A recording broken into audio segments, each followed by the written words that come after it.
Assalamualaikum warahmatullahi wabarakatuh. Waalaikumsalam warahmatullahi A'udzu billahi minasyaitonir rajim. Bismillahirrahmanirrahim.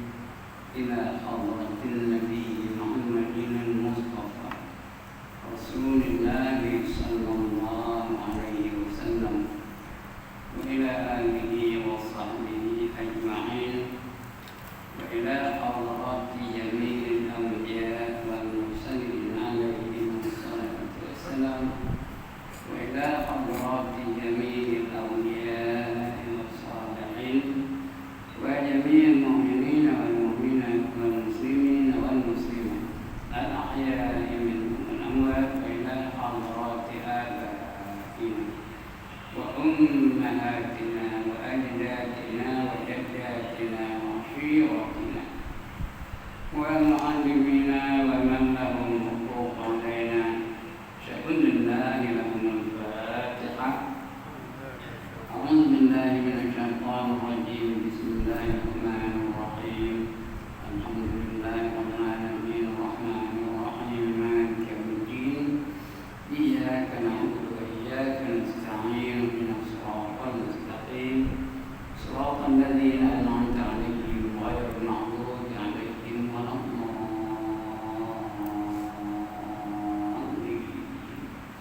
آمين.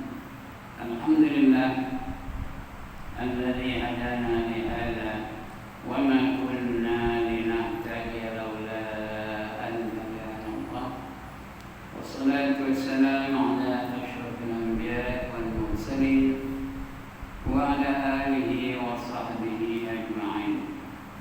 رب اشرح لي صدري ويسر لي أمري واحلل عقدة من لساني يفقهوا قولي.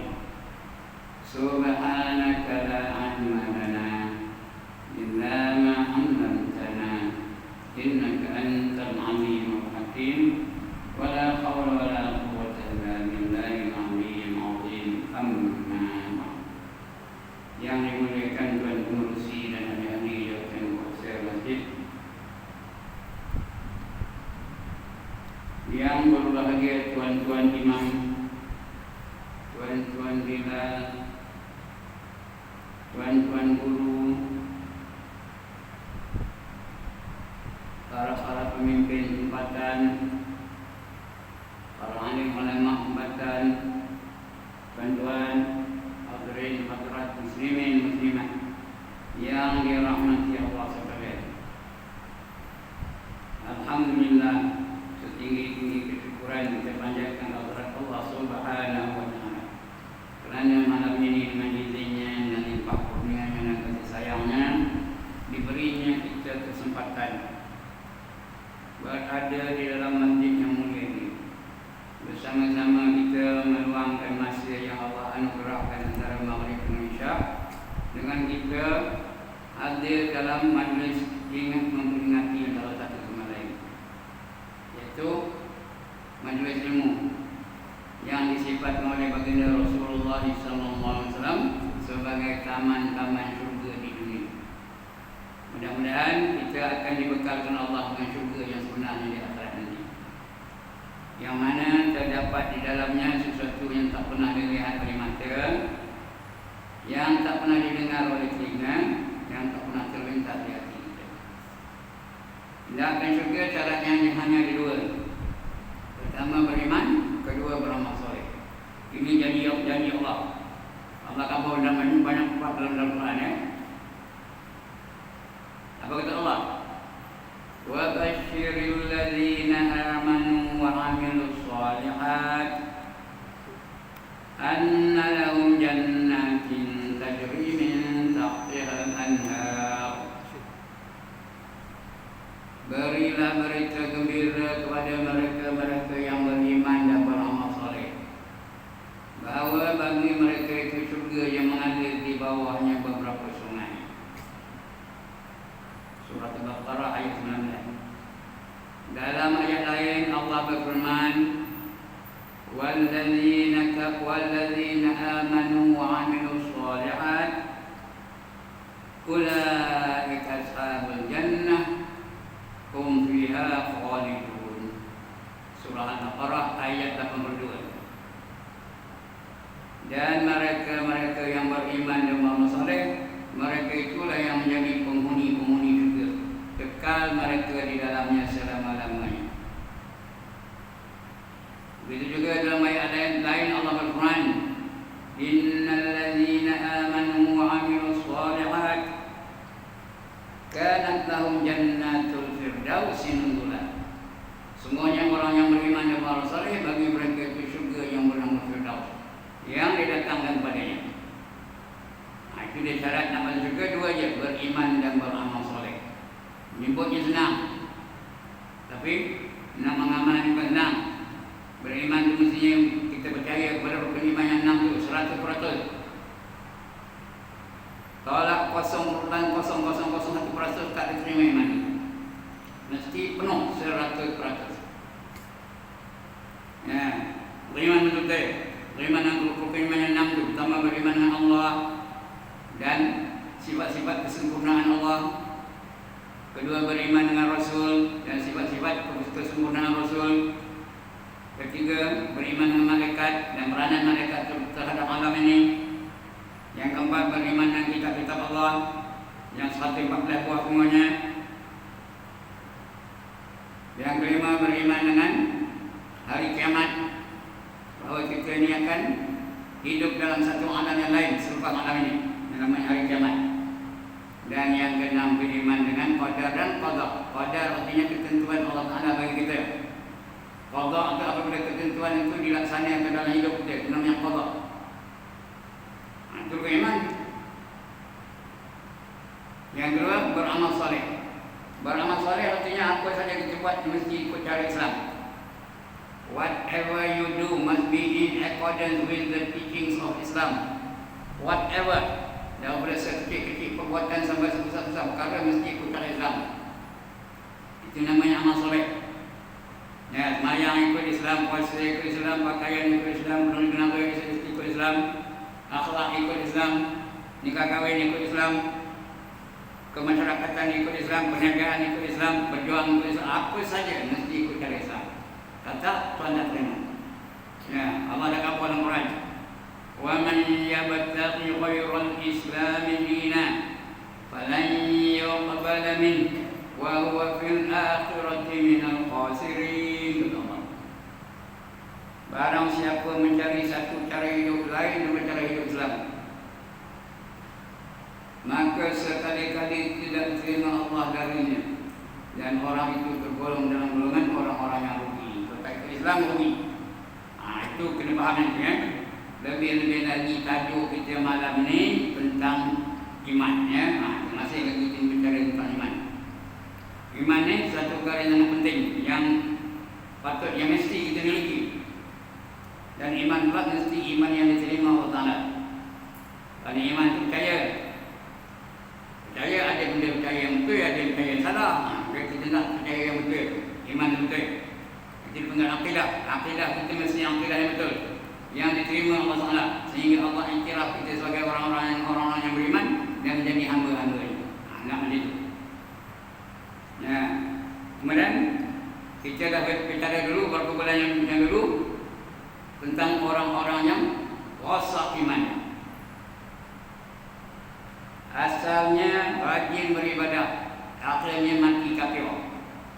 Kita dah cerita tentang seorang namanya Barsisa. Boleh sudah. Namanya Barsisa. Orang ahli ibadah. 60,000 orang lebih muridnya boleh terbang di udara. Punya hebat. Tapi akhirnya mati kafir. Begitu juga tentang seorang namanya apa? Bal'am bin Ba'urah. Bal'am bin Ba'urah. Saya sempat cerita itu dulu sudah Bal'am ni seorang yang dianugerah Allah, doa yang dimakbulkan, apa saja diminta dengan Allah, Allah kabulkan. Itu namanya Bal'am. Bal'am bin Ba'urah. Apa diminta aja Allah izinkan. Allah bagi dia keupayaan untuk berdoa. Apa saja doanya dia kabulkan oleh Allah. Itu Bal'am hebat.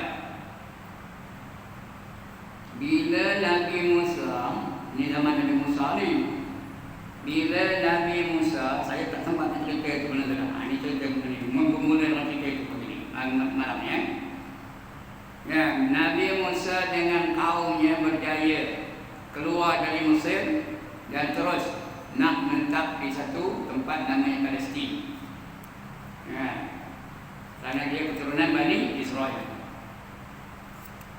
Bila dengar raja di Palestin ketika itu dengan kedatangan Nabi Musa, dia mula risau. Takut Nabi Musa dan tentera-tenteranya mengambil alih kekuasaan dia. Maka raja ketika itu minta Bal'am doakan supaya Musa tak sampai ke Palestin. Mula-mula Bal'am tak hendak mendoakan, tak mau nama dekat raja. Raja tu minta juga, tak hendaknya. Oleh kerana dia tak hendak, raja tu minta isterinya pula memujuk Bal'am. Bila isteri memujuk, mula cair oleh Bal'am tu. Ya. Ini yang main-main tau, pujuk ni. Tengok Firaun dipujuk di Asia supaya mengambil Nabi Musa sebagai anak kan. Terima tak? Dia kau tak? Firaun betul kasar, galang kan. Pun dia mengikut menurut pujukan isterinya Asia. Ya, dia mempujuk abang panjang ni tau. Mari kita ambil budak ni dia nak angkat kita. Renyo perang dengan tu. Tok kita dipujuk di opah kita. Dia kata, tok dia siapa? Adam. Dia pujuk oleh opah kita Hawa. Suruh makan apa? Makan buah khuldi. Buah khuldi itu syaitan yang ngeluarkan, iblis yang ngeluarkan. Sebenarnya buah tu buah aja. Buah apa tak tahu namanya. Cuma buah syaitan yang ngeluarkan buah tu buah khuldi. Bila dipujuk di opah kita, Nabi Adam ada. Ni mau jadi ni dah kembali ni Nabi Adam. Opah kita pujuk. Abang Adam. Leno ni. Ini mau itu. Bila isteri Bal'am termujuk dia, dia pun mula leno. Dia pun doa. Ikut kehendak isteri. Bila berdoa rupanya ya, Allah kabulkan doanya. Sesat Nabi Musa di padang pasir Tih, nama pasirnya Tayaha Tih ya. Di padang pasir Tih 40 tahun namanya sesat. Tak jumpa-jumpa jalan menuju ke Palestin. Akhirnya Nabi Musa tahu yang ini hasil berdoa Bal'am kepada Allah. Lalu dia doa kembali, keras doa. Dan akhirnya Bal'am itu mati sebagai seorang kafir ya. Itu Nabi dan Nabi doa. Mana lebih saja doa Nabi ke doa Bal'am? Tentulah doa Nabi kan. Akhirnya dia tidak beriman kepada Allah SWT. Itu dua orang yang mulanya hebat, tapi akhirnya mati dalam keadaan tak beriman. Kita kena jaga imannya. Sebab itu doa yang paling baik kita ya, doa supaya beriman lah. Ini doa ni banyak betul iman tak baca lah. Semacam tersedek dia. Allahumma akhina bil iman. Elok dah doa tu. Ya Allah, hidupkanlah kami dengan iman. Wa amitna bil iman. Matilah kami dalam keadaan beriman. Wa adkhilna jannata ma'al iman. Ini doa orang tak pandai baca dah. Ya Allah, matilah kami dalam keadaan beriman dan masukkanlah kami dalam syurga dengan iman. Kalau dapat iman kita sah, tentu dapat masuk syurga. Itu 4 jemaah kita. Untuk malam ni kita sambung lagi bacaan kita. Sebab kematian yang buruk. Mati ni ada 2 cara. Satu mati baik, satu mati buruk. Nak mati baik ke nak mati buruk? Kita nak mati baik. Tak ada orang nak mati buruk. Itu untuk iman kalau doa apa? Allahumma khtim lana bi husnil khatimah wa la tahtim alaina bi su'il khatimah. Ya Allah, jadikanlah akhir aku ni, kematian aku ni dengan sebaik-baik kesudahan. Dan janganlah engkau jadikan kesudahanku dengan sejahat-jahat kesudahan. Sebaik-baik kesudahan apa? Mati dalam keadaan beriman dan beramal saleh. Kalau mati dalam sembahyang bagaimana? Tuan-tuan, mati dalam ngaji bagaimana? Siapa mati dalam ngaji sekejap ni, dia terus dapat masuk syurga tanpa hisab. Kerana mati dia dikira sebagai mati syahid. Syahid itu 7 golongan manusia yang masuk syurga tanpa hisab. Tapi syahid dah syarat lah. Jenazah ni selenggara biasa, tapi di sisi Allah dia syahid. Terus masuk syurga. 7 golongan masuk syurga tanpa hisab. Pertama Rasul-Rasul, kedua Nabi-Nabi, ketiga sahabat-sahabat besar, keempat wali-wali Allah, kelima orang-orang yang mati syahid. Yang keenam orang yang sangat sabar, dan yang ketujuh orang yang sangat miskin tapi redha dengan kemiskinan, masuk syurga tanpa hisab. Itu syahid Kerana barang siapa keluar dari rumahnya dengan tujuan untuk menuntut ilmu, dia dikira dalam perjuangan di jalan Allah sehinggalah dia kembali ke rumahnya. Itu hadis sahih. Man kharaja min baitihi fi talabil ilmi fa huwa fi sabilillah hatta yarji'. Barang siapa keluar dari rumahnya dengan tujuan untuk menuntut ilmu, maka dia sentiasa berada di dalam perjuangan di jalan Allah sehingga dia kembali ke rumah. Jadi kita baca. Belum baca lagi ni? Jangan sebagai yang belum baca. Itu dah bunyi tak. Ada tahlil berapa ni? Bukan. Baiklah ada tahlil tak? Jadi siapa ada kitab Rumi, buka muka surat 59. Jauh ni tak? Apa saja tahu? Muka surat 59 bawah. Sebab kematian yang buruk. Dan riwayat daripada setengah ulama, tak sebut sampai mana ulama yang mana, setengah daripada ini. Ada riwayat dari mereka bahawasanya sebab yang membawa kepada jahat keserahan mati itu 4 perkara. Jangan kita lakukan, nanti kematian kita jadi apa? Jadi jahat. 4 perkara. Yang pertama, memudahkan dengan semayang dan meringan-ringankan dia. Dia tak ada memberatkan semayang, bukan jadi agenda utamanya semayang. Kadang ni dia jenuh, Tuhan dia hadir azan. Berarti je dia. Berdengar terdengar je. Meringan-ringankan semayang. Antak dia tergaduhkan ni. Kalau boleh lagi esok boleh qada ni. Meringan-ringankan. Patutnya semayang itu menjadi agenda utama kerana dia sesuatu perbuatan sangat penting. Tuan-tuan, ibadah yang pertama yang akan diperiksa oleh Allah Ta'ala ialah semayang. Mula-mula akidah, lepas akidah semayang. Kalau betul semayangnya, baru diterima. Yang pertama mesti cukup rukunnya, cukup bilangannya. Rukunnya cukup, semuanya mesti cukup. Yang kedua mesti betul, bacaannya betul. Kadang-kadang dia bacaannya yang wajib-wajib kerana dalam semayang dia dah rukun qauli, dia dah rukun bacaan. Mesti baca betul-betul. Rukun qauli itu nak disebut, jangan di dalam hati tersa. Kena disebut sekurang-kurangnya dengan telinganya sendiri. Anda kena betul itu. Yang banyak masalah apa? Benda-benda bismillah masalahnya. Bismillahirrahmanirrahim, salah tu. Alhamdulillahi rabbil alamin. Alhamdulillah, bukan kalau. Yang ini yang lagi banyak salah. Ar-Rahmanir-Rahim, Maliki Yaumiddin. Wa qawidah wa samidah. Dia baca Ar-Rahmanir-Rahim. Tak enakan. Maliki Yaumiddin. Betul. Kaedah nak wasal memberi Ar-Rahmanir-Rahim, Maliki Yaumiddin. Kena baca betul tu. Itu rukun Fatihah. Rukun qauli ada 5. Pertama, takbiratul ihram. Kedua, membaca Al-Fatihah. Ketiga, membaca tahiyat akhir. Keempat, bersalawat atas Nabi. Yang 5, membaca salat. Ada 5 tu kena betul-betul rukun qauli. Yang kedua, rukun fi'li. Rukun fi'li ada 7. Kena betul-betul. Rukun tu kena betul, iktidak kena betul. Jangan ada semayang. Tak ada masa dalam semayang. Kena betul. Yang ramai orang baca semayang, kita iktidak. Tangan tu bergerak. Bergerak. 1, 2, 3, 4. Sampai 4 gerak betul-betul. Sedangkan kalau 3 gerak betul-betul dalam semayang, apa pokoknya? Batal semayangnya. Anggota besar. Jangan gerak 3 gerak betul. Itu rukun fi'li. Rukun qauli, rukun fi'li. Kena baca betul. Bila betul semayangnya baru cek rukun-rukun Alright. Jadi merengang-rengankan sembahyang tu boleh menyebabkan dia matinya buruk keserahannya, keserahannya meringan-ringankan sembahyang. Yang kedua, melazimkan minum arak.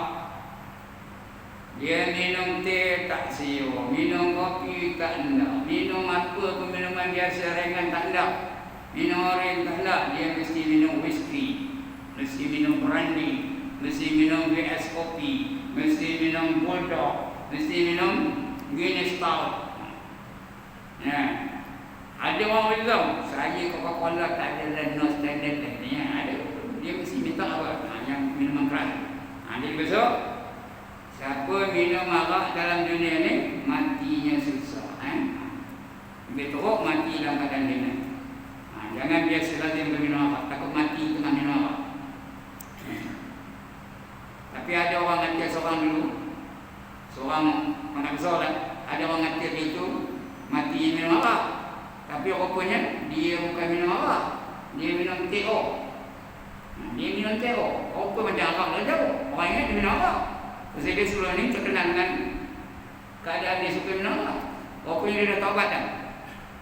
Dia dah taubat, tak ada lagi minum arak, dia minum TO. Entah masa itu, masanya dah sampai, dia pun mati. Rupanya dia minum TO. Banyak orang berdosa kepada dia, mengatakan dia minum arak. Jadi jangan minum arak. Yang ketiga, menderhaka akan dia kepada ibu bapanya. Menderhaka kepada ibu bapa, jangan sekali. Ada mak, dulu-dulu daripada mak, jangan derhaka kepada mak. Kalau dulu-dulu derhaka, maknya dah tak ada, dah meninggal dunia, ada tak jalan keluarnya? Ada. Sentiasa berdoa untuk ibu dan bapa. Berdoa jangan lepas. Allahumma ighfir li dhunubi wa li walidayya warhamhuma kama rabbayani shaghira, atau yang seumpamanya. Bukan mesti bunyi itu doanya, apa saja yang maksud itu. Kerana doa untuk ibu bapa itu penting. Jangan sekali-kali kita derhaka kepada ibu dan bapa. Allah murka sungguh. Apa kata Allah? Kepada dua bapa.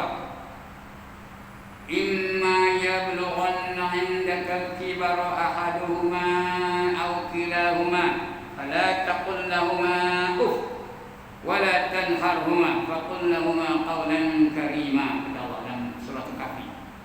Surah Al-Isra. Sekiranya salah seorang dari mereka atau kedua-dua mereka tua di bawah jagaan kamu, jangan sekali-kali kamu berkata uff kepada mereka. Oh, tidak boleh. Oh, itu ungkapan yang paling ringan. The most mild, the mildest. Ucapan bantahan terhadap ibu dan bapa. Oh, tidak boleh. Kalau kasar lagi tak boleh. Mak ni orang tua ni lagi tak boleh. Oh, tidak boleh. Yang paling halus, yang paling lembut bercakap dengan ibu bapa. Oh, tidak boleh. Jangan kamu herdik mereka, wala tanharhuma. Jangan kamu jokah mereka. Orang tua ni tampuk kan? Jangan. Wa qul lahumā qawlan karīmā, berkata kepada keduanya dengan perkataan yang lemah lembut. Ngajak dia makan tu lemah lembut je. Mari makan. Ayah, mari dia makan. Mak kau dah nunggu ni. Mak tekan tak? Jangan tu. Cakap lembut tu bukan mesti tak dengar. Kadang-kadang dia lain, cakap lembut dengan cakap kuat lain tau. Cakap kuat kadang-kadang terpaksa. Tambah orang tua ni, yang cakap dengan orang tua ni, telinga dia tak mendengar. Dia cakap kuat tak apa. Ayah, mari makan. Dia cakap kuat ni cakap lembut. Cakap kuat ke cakap kasar? Dia cakap kuat ni, bukan kasar ni. Jangan marah, ayah cakap kasar. Ayah, orang nunggu ni tak ada. Itu cakap kasar ni. Dengan ibu bapa, mesti bahasanya lemah lembut. Jangan sekali-kali menyinggung perasaan ibu dan bapa. Kalau dulu-dulu ada buat, taubat kepada Allah SWT dan jangan lupa berdoa kepada mereka. Whatever, wherever, dalam apa saja majlis, mesti disertakan dengan doa ibu dan bapa. Allahumma ighfir lana dhunubana wa liwalidina warhamhum kama rabbawna shighara. Amanah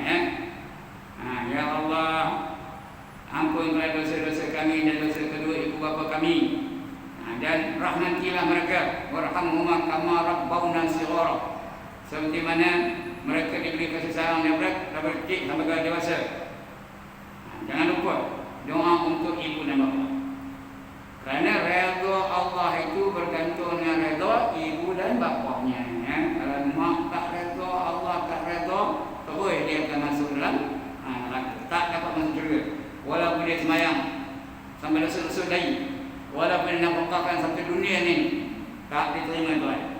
Selagi ibu bapa tak redha, Allah pun tak redha. Itu yang ketiga, menderhaka anak akan kedua-dua bapa. Yang keempat, menyakiti akan orang Muslim. Sentiasa menyakiti orang Muslim. Apa sajanya, dengan jiran gaduh, bertumbuk badan, dengan adik-adik gaduh sebab utak saka. Sedangkan adik-adik itu orang Islam tak gaduh. Dan orang sekampung bergaduh aja-ajanya, bergaduh nak tunggu saja, nak kali saja. Gaduh tu pasal apa? Pasal pokok di sempadan. Pokok apa? Pokok apa? Pokok apa? Pokok koyan, boleh tahan kan? Ini bergaduh pasal pokok turun rembang. Ya Allah. Tahu kena apa pokok turun rembang? Bukan tanam pun, dia hidup sendiri. Bergaduh pasal itu. Jangan menyakiti orang yang Muslim, sama-sama Muslim. Jangan sekali. Nabi disakiti oleh orang-orang Yahudi. Tapi dia tak membela. Tak ada dia marah pun. Dia berjiran dengan seorang perempuan Yahudi. Itu Nabi. Hari-hari Aisyah mengadu pada dia, ya Rasulullah, saya tak tahan ni, hari-hari saya buang sampah daripada perempuan Yahudi itu. Dia buang sampah ke rumah kita.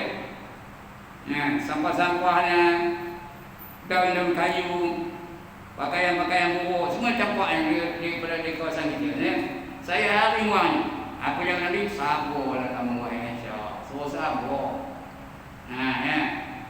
Begitulah hari-hari. Udah lama lepas itu, berapa lepas itu terkejut Nabi dan Aisyah nengok. Udah nen rumahnya, keliling rumah tu, udah tak ada sampah lagi lah. Bersih aja. Terkejut dan mana Yahudi ni, mana perempuan Yahudi tadi? Selalu buang sampah di halaman rumah tadi, tak ada. Sampah pun tak ada, mana pergi? Jenguk tak juga keluar-keluar, jenguk tak ada juga keluar-keluar, jenguk tak ada juga keluar-keluar.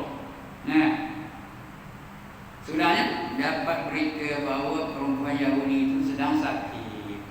Dah sakit.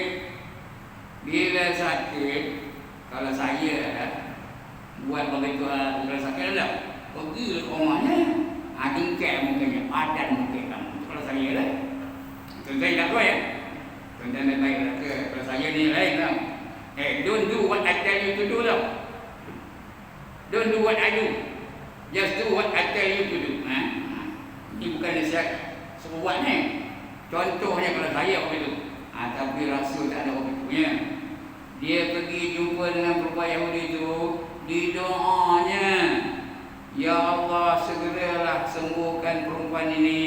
Janganlah dia sakit menderita kesakitan. Berilah dia sembuhkan penyakitnya supaya dia segera boleh bangun, boleh hidup macam biasa. Menangis perempuan Yahudi. Menangis. Dia ngabur kepada kawan-kawannya, aku tak pernah jumpa orang sebaik Muhammad. Dia bukan beriman pun, dia orang kafir. Dia Yahudi. Aku tak pernah jumpa seorang yang sebaik Muhammad. Kadang-kadang begitulah punya dia suka menyakiti Muhammad ni. Tapi balasan dia balas baik dengan kejahatan. Itu ajaran Nabi. Apa kata Nabi? Ahsin ila man asa'a ilayk. Balaslah kebaikan kepada orang-orang yang melakukan kejahatan kepadamu. Yang ngajur senang, tapi yang buat yang senang ni. Orang buat jahat dengan kita, balas dengan kebaikan. Itu cara kita. Apa namanya? Cara kita ni nak menjaga iman. Nak mati dalam keadaan husnul khatimah. Kita tak nak mati dalam keadaan su'ul khatimah. Lagi satu tuan-tuan, entah saya dah cover belum. Ini empat ni dah faham ya. Lagi satu tambahan daripada empat ni. Jangan sekali-kali bercakap ketika azan sedang dilaun. Azan sedang dibaca, jangan bercakap-cakap. Kecuali hal yang tersangat penting. Kita ambil. Kalau tidak, jangan. Dengarkan azan itu dan jawab azan. Jangan bercakap. Bagi salam atau salam. Ini orang tengah azan. Assalamualaikum Ustaz. Ini Ustaz itu salam. Susah hati ke saja. Tak jawab, hukum wajib. Nak jawab, orang tengah azan. Sebenarnya jawab juga kan, kerana benda wajib. Tapi jawab, dengar azan. Dan jawab azan. Ini dah. Orang tengah azan dengan situ dulu sembang. Anu. Okey, kau dah pakai kegeli dia. Lantak dia dapat keterapan. Itu boleh tahan sikit. Ini sembang laban. Pasal sepak, siapa yang menang tadi? Kedah lantak. Lantak dia menang. Jangan salah. Nanti ditakuti tuan-tuan dan puan-puan, nak mati esok tak boleh mengucap kalimah syahadat. Diajar orang la ilaha illallah, ngelin je. Ngelin je. Tak mengucap. Ditakuti itu sebenarnya. Itu bahaya tu. Kerana Nabi bersabda, man kana akhiru kalamihi la ilaha illallah dakhala al-jannah. Barang siapa akhir kalamnya menyebut kalimah la ilaha illallah, dia dijamin masuk ke dalam syurga. Tidak ada garanti masuk syurga, mesti kalimah akhirnya menyebut la ilaha illallah. Eloklah. Jangan malah aja. Nanggu beda. Orang la ilaha illallah dia dengan dia bersembang. Jangan. Itu macam buruknya. Jangan bersembang ketika orang senang azan. Dengarkan. Tengah ngajar pun dengar azan berhenti. Cuma tengah semayang tu tak berhenti lah. Tengah baca Quran berhenti. Tengah baca Quran. Jadi tengah baca innal ladzina kafaru sawa'un 'alaihim a anzartahum am lam tunzirhum la yu'minun. Khatamallahu 'ala qulubihim. Ngantuk dengar. Lagi mai azan. Allahu akbar, Allahu akbar. Apa buat? Berhenti dan tutup Quran tu dan jawab azan. Jawab azan. Allahu akbar, Allahu akbar. Jawab Allahu akbar, Allahu akbar. Asyhadu an la ilaha illallah. Jawab asyhadu an la ilaha illallah. Kena sebut ke dengan asyhadu an la, mana tahu tu? Asyhadu an la kan nun tak berbunyi. Berbunyi lam aja. Nak ada tajwid belum malam ni. Kemudian asyhadu anna Muhammadar Rasulullah. Ada dengar. Anna dengar, Muhammad dengar. Kita menjawab asyhadu anna Muhammadar Rasulullah. Jangan wa, tak ada wa ya. Hayya 'alal salah. Apa jawab? La haula wa la quwwata illa billahil 'aliyyil 'azim. Itu hayya 'alal falah. Apa jawab? La haula wa la quwwata illa billahil 'aliyyil 'azim. Tiga ya. Allahu akbar, Allahu akbar. Kecuali kalau subuh ada apa? As-salatu khairum minan naum. Jawab tu. As-salatu khairum minan naum. Jawab sadaqta wa barakah. Dijawab azan. Jangan sembang. Nanti ditakuti bila nak mati besok, dia tak boleh mengucap kalimah syahadat. Sedangkan kita mati ke dah. Siapa takkan mati-mati angkat tangan, senang-senang kampung mana dia orang. Orang yang cakap ni, dah kami tengok. Orang yang cakap tu dah. Lagi dulu, tadi dah tuek. Lagi 4 bulan, 80 tahun. Lagi 4 bulan tu. Ini bulan 12. Cukup hujung bulan 4 tu, awal-awal bulan 5, kurang 80 tahun. Dekat non ya. Jadi kita mati yang buruk ya. Kemudian kita akan baca lagi subuh besok, memelihara agar tetap iman. Macam mana nak memelihara iman supaya dia jadi tetap ya? Iman tidak tetap. Jangan jadi iman bersisa. Biar kita memiliki iman macam iman siapa? Macam iman masyaitan. Macam Iman, Bilal bin Rabah. Macam Iman, Yasir, dibakar hidup-hidup, masih lagi bertahan keimannya. Mesti kita memiliki iman seperti Sumayyah. Sumayyah sampai di Sula, tahu Sula? Ambil kayu tajam tu Sula, pongong tu apa? Macam kacau darah tu. Mati kering tu. Itu Sumayyah, syahidah yang pertama dalam Islam. Namanya Sumayyah. Suaminya namanya Yasir, juga dibakar hidup-hidup. Dia iman sampai waktu. Bila mati dalam keadaan beriman, garanti dapat masuk dalam syurga. Itu akan datang kepada insya-Allah. Untuk kali ini cukup sekadar itu. Ada nak bunyi pun. Tak apa belum bunyi pun apa. Kan kita ada tahlil kan ya. Kan nama lagi nak tahlil ni, nak habis ni. Tahun apa? Berapa? 8. Dekat 8 setengah ya, belum 8 setengah lagi. Dia kita tahlil sebenarnya. Ada nama-nama sini nanti ya. Mereka dia hilang tu ya. Mari kita tahlil untuk arwah-arwah ini, almarhum sini. Mudah-mudahan mereka ditempatkan di kalangan orang yang beriman dan beramal saleh. Betul dulu, Ustaz. Ustaz, tutup dulu. Tutup dulu. Assalamualaikum.